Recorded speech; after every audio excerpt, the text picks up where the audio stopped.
Hello friends, कैसे हैं आप लोग। उम्मीद करता हूँ आप सब लोग ठीक होंगे। दोस्तों, एक खबर चल रही है कि यूएस ईरान डील तो हो गई, लेकिन उसके चलते इसराइल को थोड़ी सी मिर्ची लगी है। इसराइल ने बोला है कि भैया हमको तो कुछ बताया नहीं, आप लोगों ने आपस में डील कर ली, हमें क्या फ़ायदा हुआ।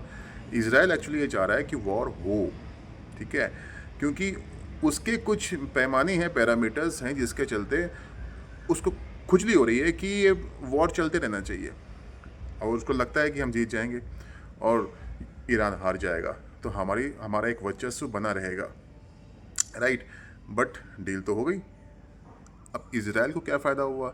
तो इसराइल ने बोला है कि हम सीज़ फायर नहीं करेंगे, हम तो वॉर चालू रखेंगे, राइट। और ईरान ने बोला कि भैया अगर आप ऐसा कर रहे हैं, हम तो हॉर्मस बंद कर रहे हैं। एक टाइमिंग दे दी है कि सैटरडे संडे क्लोज रखेंगे और बाकी वीकडेज पे हम एक समय तक खोलेंगे, राइट। तब हॉर्मोज बंद रहेगा, ऐसा ऐसा भी सुनने में आया टाइमिंग का हिसाब किताब, ठीक है।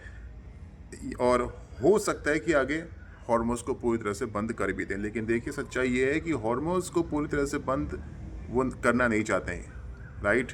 ईरान करना नहीं चाहता है, और ऐसा शायद होगा भी नहीं। देखिए, कोई भी बड़ा युद्ध होता है ना, तो वो एकदम से ख़त्म नहीं होता, उसमें टाइम लगता है। उसमें एकदम से नहीं हुआ कि युद्ध शुरू कर दिया, हाँ ठीक है डील हो गई और ठीक है चलो सब कुछ हो गया। कुछ ना कुछ ये चीज़ें आती रहती हैं, और क्योंकि हम मार्केट में काम कर रहे हैं तो मार्केट में ये डर और लालच ये सब चलता रहता है, राइट। तो इसका फ़ायदा जो ऑपरेटर्स होते हैं वो उठाते हैं, जो बड़े हैंड्स होते हैं वो उठाते हैं कि कैसे कब कहाँ किसी को डर लगने वाला है तो किस हिसाब से पोजीशन बनाई जाए, राइट। लेकिन चार्ट्स में प्राइस एक्शन भी कुछ चीज़ होती है, वो दिखाई पड़ता है। न्यूज़ भले ही कुछ भी आए बाद में आती है, ठीक है, कभी कभार ऐसा होता है प्राइस एक्शन के हिसाब से कुछ न्यूज़ सपोर्ट नहीं करती, लेकिन कभी कभी प्राइस एक्शन के हिसाब से चीज़ें मैच कर जाती हैं। तो अभी जो प्राइस एक्शन बन रहा है निफ्टी का स्पेशली, और बैंक निफ्टी का भी आप कह सकते हैं, वो एक रेजिस्टेंस पर है। तो वहाँ से हो सकता है कि अभी एक झटका, पता है ना, फियर की वाली बात आ गई ना, न्यूज़ आ गई ना फियर वाली, तो उसके चलते एक झटका नीचे लग सकता है। या तो हो सकता है कि कोई ज़्यादा ब्रेकडाउन भी ना आए, एक साइडवेज चला जाए मार्केट, थोड़ा बहुत 100-200 पॉइंट का ऊपर नीचे होता रहे। लेकिन टेक्निकली अगर बात करूं तो 650 का जो गैप है, 600 650 के आसपास जो गैप है वहां तक जा सकता है, और एक 750 के आसपास भी एक सपोर्ट है। तो मुझे ऐसा लगता है एक बड़ी रेंज अगर मान ली जाए सपोर्ट की, तो 600 से 750 के बीच में एक सपोर्ट बनता है, और वहाँ तक निफ्टी जा सकता है। वो मंडे को जाए या ट्यूसडे को जाए, ठीक है, छोटा सा गैप डाउन हो जाए मंडे को, ये हो सकता है, ये चलता रहेगा। या हो सकता है बड़ा गैप डाउन हो जाए, आई डोंट नो। बट एक जो सपोर्ट है वो 600 से 750 के पास बनता है, वहाँ तक निफ्टी जा सकता है, राइट। और क्रूड की बात करें तो क्रूड के भी जो टेक्निकल लेवल्स निकल के आते हैं वो $86 से $88 के आसपास का टारगेट निकल के आता है। अभी $80 पर क्लोजिंग हुई है लगभग, तो यहाँ से भी करीब करीब 8-10% क्रूड शायद बढ़ जाए, राइट। और बस उसके बाद शायद वो टॉप बन जाएगा वहाँ पर क्रूड का, मेरे हिसाब से, ठीक है। ये कोई बाय और सेल रिकमेंडेशन नहीं है, शायद वहाँ पर एक टॉप बन जाए क्रूड का, और वहाँ से उसके बाद एक बड़ा फॉल में क्रूड में मैं एक्सपेक्ट कर रहा हूँ आने वाले कुछ हफ्तों में, राइट। हो सकता है कि दोबारा से क्रूड $60 के आसपास, $65 के आसपास आपको आता हुआ दिखाई पड़े with in 6 months, with in not 6 months, मतलब हो सकता है कि उससे पहले आ जाए। 3 to 6 मंथ्स का आप एक टाइम लाइन ले सकते हैं। ये मेरा व्यू है, मेरा व्यू टेक्निकल के हिसाब से, राइट। मैं गलत भी हो सकता हूँ।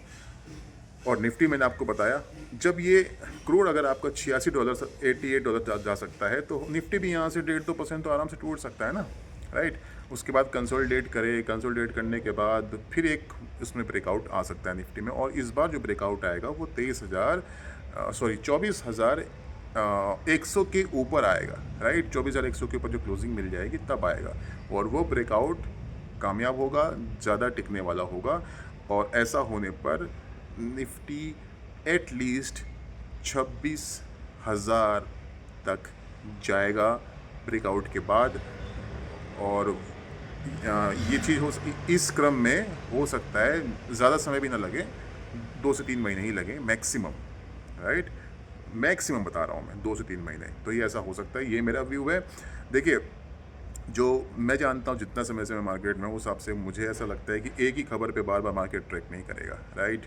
ठीक है, इतना कुछ हो गया, युद्ध हो गए बड़े बड़े, अमेरिका भी इन्वॉल्व था उसमें, इसराइल भी इन्वॉल्व था, अब अकेला इसराइल इन्वॉल्व है, यूएस इन्वॉल्व नहीं है, बैकअप में होगा शायद यूएस, वो दिखाने के लिए डील हो गई होगी, बट कुछ भी है, यूएस के साथ डील हो गई तो यूएस अभी ऐसा कोई युद्ध नहीं करने वाला, राइट। वो अब इसराइल का है, इसराइल के साथ में भी कुछ ना कुछ साठगांठ, वो डील वगैरह कुछ ना कुछ छोटा मोटा वो हो ही जाएगा आने वाले समय में, क्योंकि कोई युद्ध नहीं चाहता, राइट। अकेले इसराइल से कुछ नहीं होगा, तो ईरान भी युद्ध नहीं चाहता, तो ठीक है, यूएस भी कहीं ना कहीं आपस में और इसराइल के साथ कुछ ना कुछ साठगांठ करके वॉर को रुकवा ही देगा, ऐसा मेरा मानना है। तो ये टेक्निकल लेवल्स का मेरा नज़रिया और जो एक न्यूज़ चल रही है उसके चलते मेरा नज़रिया, ये चीज़ें मैच कर रही हैं, तो मुझे ऐसा लगता है कि अब ऐसा होगा और आने वाले समय में आपको अब बड़े बड़े एक मूव्स निफ्टी में देखने को मिलेंगे। निफ्टी चलेगा तो स्टॉक्स तो ऑटोमेटिकली चलने ही वाले हैं, ये मेरा मानना है। तो आपको घबराना नहीं है। विक्स भी अभी आपका करीब 12.5 के आसपास है, वो भी अपने बॉटम पर ही है, काफ़ी समय के बाद आया, तो हो सकता है कि उसमें कुछ हाल देखने को मिल जाए। क्रूड मैंने आपको बताया 8-10% यहाँ से बढ़ सकता है, ठीक है। तो बस ये लेवल्स, ये चीज़ें आपको वॉच करनी है। और लेवल्स निफ्टी के मैंने आपको बता ही दिए। बैंक निफ्टी ज़्यादा स्ट्रॉन्ग अभी दिख रहा है, तो बैंक निफ्टी भी अगर थोड़ा सा गिरावट मिलती है तो वहाँ पे सबसे पहले दोबारा से एक बड़ी रैली देखने को आपको मिलेगी, उसको भी अपने रडार पर आप रख सकते हैं। हो सकता है कि बैंक निफ्टी भी यहाँ से 1% के आसपास, एक ज़्यादा नहीं, 1-1.5% की गिरावट अगर आ जाए तो आ जाए, बस उससे ज़्यादा नहीं। तो ये मेरा व्यू था मार्केट पर। और देखिए, मैं जो वीडियोस बनाता हूँ वो नॉर्मली ऐसे ही बनाता हूँ, मैं कोई प्रोफेशनली बैठ के लाइट्स वगैरह बहुत अच्छी हो करके ये सब करके नहीं बनाता हूँ। मैं नॉर्मली वीडियो बनाता हूँ, ठीक है, क्योंकि मुझे अपना एक व्यू रखना होता है, मुझे कोई लाइट एंड साउंड से ज़्यादा कुछ वो नहीं होता। मेरा नज़रिया, मैं चाहता हूँ कि सिंपली, जितना ज़्यादा प्रेशर किए कि मैं लाइट अच्छी करूँ, वो सब अच्छा करूँ, उसके बिना ही नॉर्मल अपना व्यू दे दूँ, वो ज़्यादा बेटर है, क्योंकि मुझे व्यू देने से मतलब है, राइट। और व्यू सही होगा, आपको अच्छा लगेगा तो आप ऑटोमेटिकली वीडियो को लाइक करेंगे। तो ये, अगर आपको अच्छा लगा हो मेरा ये नज़रिया, तो आप लाइक ज़रूर कीजिएगा, और कोई कमेंट करना चाहते हैं कमेंट कीजिएगा, सब्सक्राइब नहीं किया हो तो सब्सक्राइब ज़रूर कीजिएगा। ओके, तो फ्रेंड्स, फिर मिलूँगा नई वीडियो में, अपना ख्याल रखिए।